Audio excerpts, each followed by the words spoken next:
Hello दोस्तों, muse YouTube channel में आपका स्वागत है। हिंदी कक्षा 11 पाठ 14 दुख, उसका दूसरा भाग। मनुष्य मनुष्य में भेद होता है, परंतु मनुष्य तो एक चीज़ है जो कभी कभी भेद की सभी दीवारों को लांघ जाती है। दिलीप को समीप खड़े होते उस लड़के ने देखकर लड़के ने कहा, एक एक पैसे में एक एक डेरी। एक क्षण चुप रखकर दिलीप ने पूछा, सब कितने पैसे? बच्चे ने इंग्लिशी डेरी को गिनकर जवाब दिया, 8 पैसे। दिलीप ने केवल बात बढ़ाने के लिए पूछा, कुछ कम नहीं कर लेगा? सौदा बिक जाने की आशा से प्रफुल्लता बालक के चेहरे पर आ गई थी। वो दिलीप के इस प्रश्न से उड़ गई। उसने उत्तर दिया, माँ बिगड़ेगी। इस उत्तर से दिलीप द्रवित हो गया और बोला, क्या पैसे माँ को देगा? बच्चे ने हामी भरी। दिलीप ने कहा, अच्छा सब दे दो। लड़के की व्यवस्था देख दिलीप ने अपना रुमाल निकाल कर दे दिया और पकौड़े उसमें बंधवा लिए। 8 पैसे का खोमचा बेचने जो उस सर्दी से निकला, उस पर की क्या अवस्था होगी, ये सोचकर दिलीप सिर उठा। उसने जेब से 1 रुपया निकालकर लड़के की थाली में डाल दिया। रुपये की खनखनाहट से वो सुनसान रात गूंज उठी। रुपये को देखकर लड़के बोला, मेरे पास तो पैसे नहीं है। दिलीप ने पूछा, तेरा घर कहाँ है? पास ही गली में, लड़के ने जवाब दिया।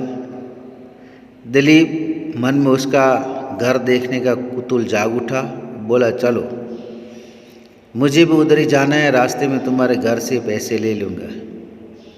बच्चे ने घबरा कर कहा, पैसे तो घर पर भी नहीं हो गया।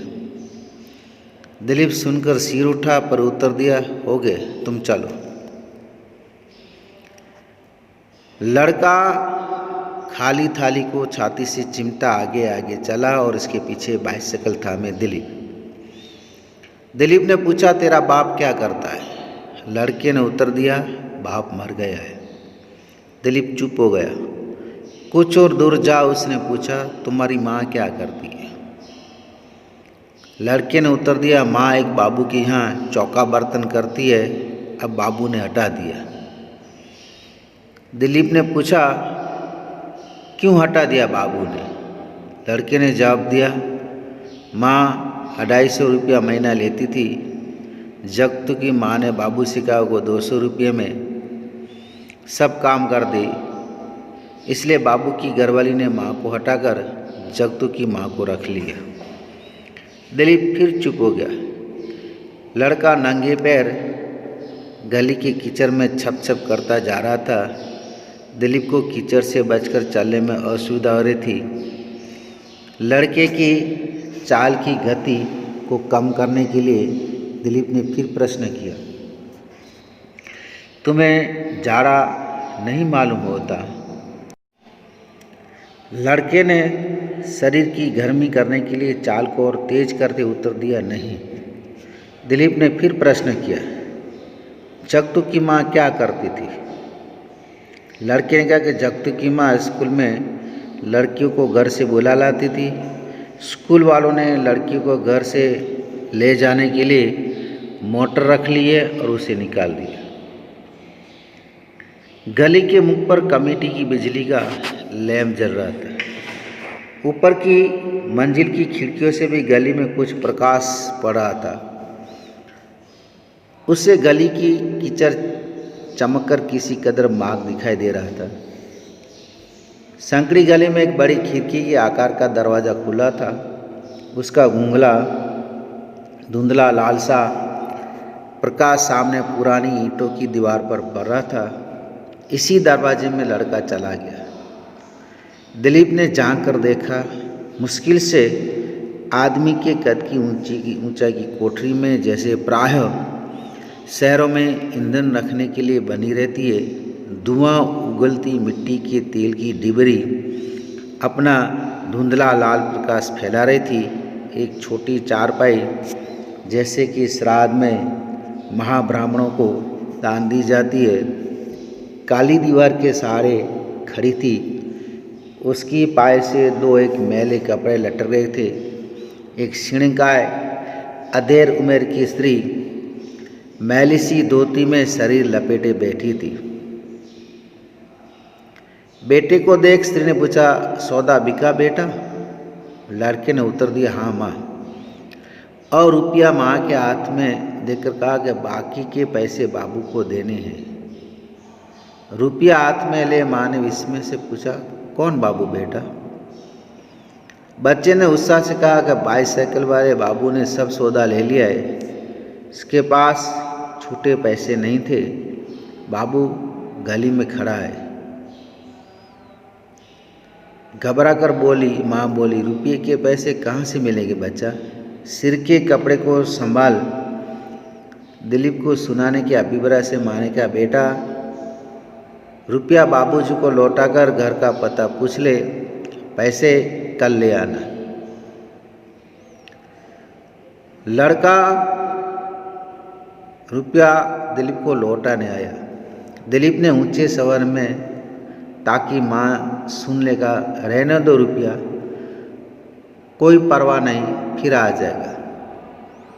सिर के कपड़े को आगे खींच स्त्री ने कहा, नहीं जी, आप रुपया लेते जाइए, बच्चा पैसा कल ले आएगा। दिलीप ने शर्माते के, रहने दीजिए, ये पैसे मेरी तरह से बच्चे को मिठाई खाने के लिए रहने दीजिए। स्त्री नहीं नहीं करती रह गई। दिलीप अंधेरे में पीछे हट गया। स्त्री के मुरझाए कुमलाए पीले चेहरे पर कृतज्ञता और प्रसन्नता की झलक छा गई। रुपया अपनी चादर की खूंट में बांध एक ईंट पर रखे पित्तल के लोटे से बाँ के इशारे से पानी ले उसने हाथ धो लिया और पित्तल के एक बेले के नीचे मैले से अंगोछे में लिपटी रोटी निकालकर बेटे का हाथ तुलाकर उसे खाने को दे दी। बेटा तुरंत की कमाई से पुलकित हो रहा था, मुंह बनाकर कहा, रूखी रोटी? माँ ने उसका कहा, नमक डाला हुआ है बेटा। बच्चे ने रोटी जमीन पर डाल दी और ऐंठ गया। सुबह सी रूखी रोटी? हाँ, रोज रोज रूखी। हाथ आंखों पर रखा बच्चा मुंह फैलाकर रोना ही चाहता था। माँ ने उसे गोद में खींच कर कहा, मेरा राजा बेटा, सुबह जरूर दाल खिलाऊंगी, देख बाबू तेरे लिए रुपया दे गया है, शाबाश। सुबह मैं तुझे खूब सौदा बना दूंगी, फिर तू रोज दाल खाना। बेटा रिझ गया। उसने पूछा, माँ तूने रोटी खा ली? खाली अंगोछे को ताकते माँ ने उत्तर दिया, हाँ बेटा, मुझे भूख नहीं है, तुम खा ले। भूखी माँ का बेटा बचपन के कारण उठा था, परंतु माँ की बात के बावजूद घर की हालत से परिचित था। उसने अनिच्छा से एक रोटी माँ की ओर बढ़ाकर कहा, एक रोटी तुम खा ले। माँ ने स्नेह से पुचका कर कहा, नहीं बेटा, मैंने सुबह देर से खाई थी, मुझे अभी भूख नहीं है, तू खा। दिलीप के लिए और देख सकना संभव न था। दांतों से होठ दबा वो पीछे हट गया। मकान पर आकर बैठा ही था कि नौकर ने दो भद्र पुरुषों का नाम बताकर आए थे, बैठकर चले गए। खाना तैयार होने की सूचना दी। दिलीप ने उसकी ओर बिना देखे कहा, मुझे भूख नहीं है। उसी समय उसे लड़के की माँ का भूख नहीं कहना याद आ गया। नौकर ने विनीत समन पूछा, थोड़ा दूध ले आऊं? दिलीप को गुस्सा आ गया। उसने विद्रुपता से कहा, क्यों? भूख न हो तो दूध पिया जाता है, दूध ऐसी फालतू चीज़ है। नौकर कुछ न समझा, विस्मित खड़ा रहा। दिलीप ने खींचकर कहा, जाओ जी। मिट्टी के तेल की डिबरी के प्रकाश में देखा वह दृश्य उसकी आंखों के सामने हटना न चाहता था। छोटे भाई ने आकर कहा कि भाभी ने ये पत्र भेजा है और लिफाफा दिलीप को और बढ़ा दिया। दिलीप ने पत्र खोला। पत्र की पहली लाइन में लिखा था, मैं इस जीवन में दुख ही देखने के लिए पैदा हुई। दिलीप ने आगे न बढ़कर पत्र फेंक दिया। उसके माथे बल पड़ गए। उसके मुंह से निकला, काश तुम जानती कि दुख किसे कहते हैं।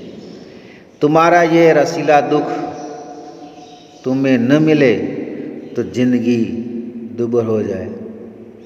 दोस्तों, ये थी दुख की परिभाषा एक गरीब घर के औरत की और एक अमीर घर के औरत की। तीसरे भाग के अंदर इस पाठ की हम समझूती और उसका सार और उसके प्रश्न की हम चर्चा करेंगे।